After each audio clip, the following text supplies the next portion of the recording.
ಒಂದು ಕಾಡಿನಲ್ಲಿ ಇರುವಂತಹ ಎಲ್ಲಾ ಪ್ರಾಣಿಗಳು ಸೇರಿಕೊಂಡು ಒಂದು ಮೀಟಿಂಗ್ ಅನ್ನ ಕರೀತವೆ.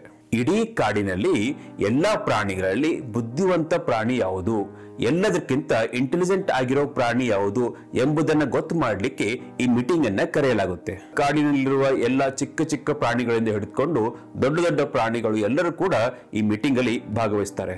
ಆ ಮೀಟಿಂಗ್ ನಲ್ಲಿ ಸೇರಿರುವಂತಹ ಎಲ್ಲಾ ಪ್ರಾಣಿಗಳು ಸೇರ್ಕೊಂಡು ಡಿಸ್ಕಸ್ ಮಾಡಿ ಒಂದು ನಿರ್ಧಾರವನ್ನ ತೆಗೆದುಕೊಳ್ತವೆ. ಏನೆಂದ್ರೆ ನಾವೇನ್ ಮಾಡೋಣ, ಒಂದು ಸ್ಪರ್ಧೆಯನ್ನ ಇಡೋಣ.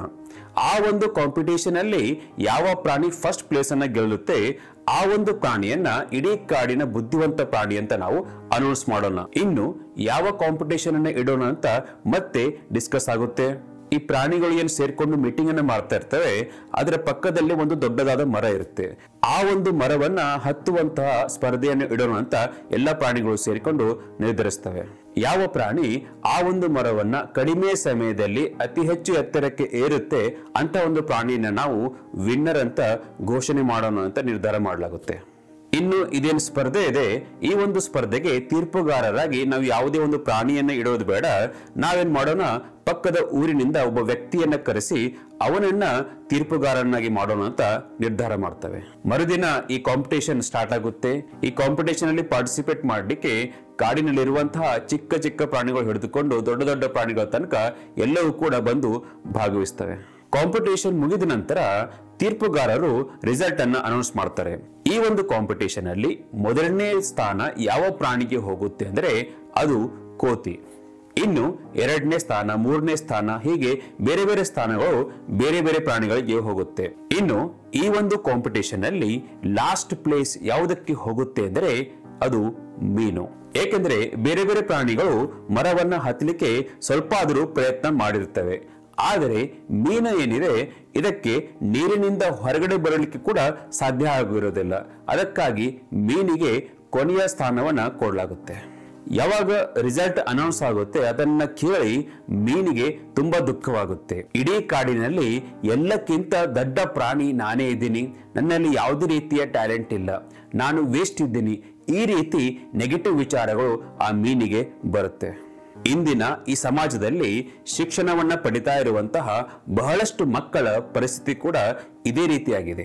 ಸ್ಕೂಲಿಗೆ ಬಂದಿರುವಂತಹ ಮಕ್ಕಳನ್ನ ನಾವು ನೋಡಿದಾಗ ಪ್ರತಿಯೊಂದು ಮಗು ಕೂಡ ಬೇರೆ ಬೇರೆ ರೀತಿಯ ಬ್ಯಾಕ್ ಗ್ರೌಂಡ್ ದಿಂದ ಬಂದಿರುತ್ತೆ. ಪ್ರತಿಯೊಂದು ಮಗುವಿನ ಇಂಟ್ರೆಸ್ಟ್ ಬೇರೆ ಬೇರೆ ಆಗಿರುತ್ತೆ. ಪ್ರತಿಯೊಂದು ಮಗುವಿನ ಸಾಮರ್ಥ್ಯ ಬೇರೆ ಬೇರೆ ಆಗಿರುತ್ತೆ.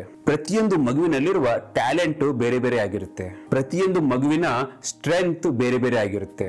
ಆದರೆ ಈ ಒಂದು ಎಜುಕೇಶನ್ ಸಿಸ್ಟಮ್ ನಲ್ಲಿ ನಾವೇನ್ ಮಾಡ್ತೀವಿ, ಎಲ್ಲಾ ಮಕ್ಕಳಿಗೂ ಕೂಡ ಒಂದೇ ರೀತಿಯ ಕಾಮನ್ ಎಕ್ಸಾಮ್ ಅನ್ನ ನಡೆಸಿ ಆ ಒಂದು ಪರ್ಟಿಕ್ಯುಲರ್ ಆದ ಎಕ್ಸಾಮ್ ನಲ್ಲಿ ಯಾವ ಮಕ್ಕಳು ಹೆಚ್ಚು ಮಾರ್ಕ್ಸ್ ಗಳನ್ನ ಗಳಿಸ್ತಾರೆ ಅವರು ಬುದ್ಧಿವಂತ ಮಕ್ಕಳು, ಆದರೆ ಯಾವ ಮಕ್ಕಳು ಕಡಿಮೆ ಮಾರ್ಕ್ಸ್ ಅನ್ನು ಗಳಿಸ್ತಾರೆ ಅಂತವರು ಬುದ್ಧಿವಂತರಲ್ಲ, ಅವರು ದಡ್ಡರು ಎಂಬ ಒಂದು ಟ್ಯಾಗ್ ಅನ್ನ ಕೊಡಲಾಗುತ್ತೆ. ಇದರಿಂದ ಏನಾಗುತ್ತೆ, ಮಕ್ಕಳು ತಮ್ಮ ಬಗ್ಗೆ ತಾವೇ ನೆಗೆಟಿವ್ ಆದ ಇಮೇಜ್ ಅನ್ನ ಕ್ರಿಯೇಟ್ ಮಾಡ್ಕೊಳ್ತಾರೆ. ನಾನು ವೀಕ್ ಆಗಿದ್ದೀನಿ, ನನ್ನಲ್ಲಿ ಯಾವುದೇ ರೀತಿಯ ಟ್ಯಾಲೆಂಟ್ ಇಲ್ಲ, ನನ್ನಲ್ಲಿ ಯಾವುದೇ ರೀತಿಯ ಸಾಮರ್ಥ್ಯ ಇಲ್ಲ ಎಂಬ ಒಂದು ನೆಗೆಟಿವ್ ಫೀಲಿಂಗ್ ಅವರಲ್ಲಿ ಬರುತ್ತೆ. ಇದರಿಂದ ಮಕ್ಕಳಿಗೆ ತಮ್ಮಲ್ಲಿರುವ ಸಾಮರ್ಥ್ಯದ ಮೇಲೆ ಇರುವಂತಹ ನಂಬಿಕೆ ಹೋಗಿಬಿಡುತ್ತೆ.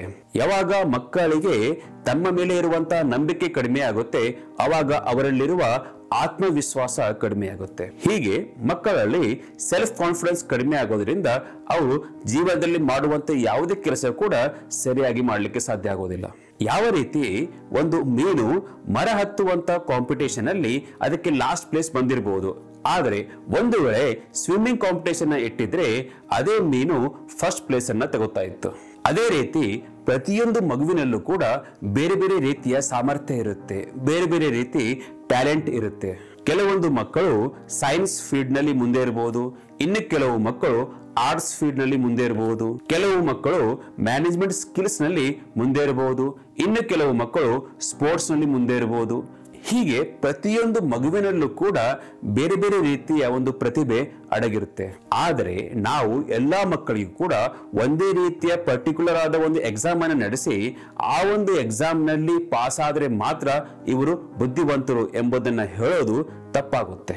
ಇನ್ನು ಟೀಚರ್ಸ್ ಆಗಲಿ ಅಥವಾ ಪೇರೆಂಟ್ಸ್ ಆಗಲಿ ಮಕ್ಕಳು ಯಾವುದೋ ಒಂದು ಎಕ್ಸಾಮ್ ನಲ್ಲಿ ಕಡಿಮೆ ಮಾರ್ಕ್ಸ್ ತೆಗೆದುಕೊಂಡಾಗ ಅಥವಾ ಫೇಲ್ ಆದಾಗ ಅವರಿಗೆ ನೀನು ವೀಕ್ ಆಗಿದೆಯಾ, ನೀನು ಡಲ್ ಇದೆಯಾ ಅಂತ ಹೇಳೋದನ್ನ ಅವಾಯ್ಡ್ ಮಾಡಬೇಕು. ಮಕ್ಕಳಲ್ಲಿ ಯಾವ ರೀತಿಯ ಟ್ಯಾಲೆಂಟ್ ಇದೆ, ಯಾವ ರೀತಿಯ ಸಾಮರ್ಥ್ಯ ಇದೆ ಅದನ್ನ ನಾವು ಐಡೆಂಟಿಫೈ ಮಾಡಿ ಆ ಒಂದು ಡೈರೆಕ್ಷನ್ ಅಲ್ಲಿ ನಾವು ಮೋಟಿವೇಟ್ ಮಾಡಿದಾಗ ಮಕ್ಕಳು ಕೂಡ ತಮ್ಮ ಪ್ರತಿಭೆಯನ್ನ ಹೊರಹಾಕಲಿಕ್ಕೆ ಸಾಧ್ಯ ಆಗುತ್ತೆ. ಅದಕ್ಕಾಗಿ ನಾವೆಲ್ಲರೂ ಕೂಡ ಏನ್ ತಿಳಿದುಕೋಬೇಕಂದ್ರೆ ಪ್ರತಿಯೊಂದು ಮಗು ಕೂಡ ಯುನಿಕ್ ಆಗಿರುತ್ತೆ, ಪ್ರತಿಯೊಂದು ಮಗು ಕೂಡ ಟ್ಯಾಲೆಂಟೆಡ್ ಆಗಿರುತ್ತೆ, ಪ್ರತಿಯೊಂದು ಮಗು ಕೂಡ ಸ್ಪೆಷಲ್ ಆಗಿರುತ್ತೆ.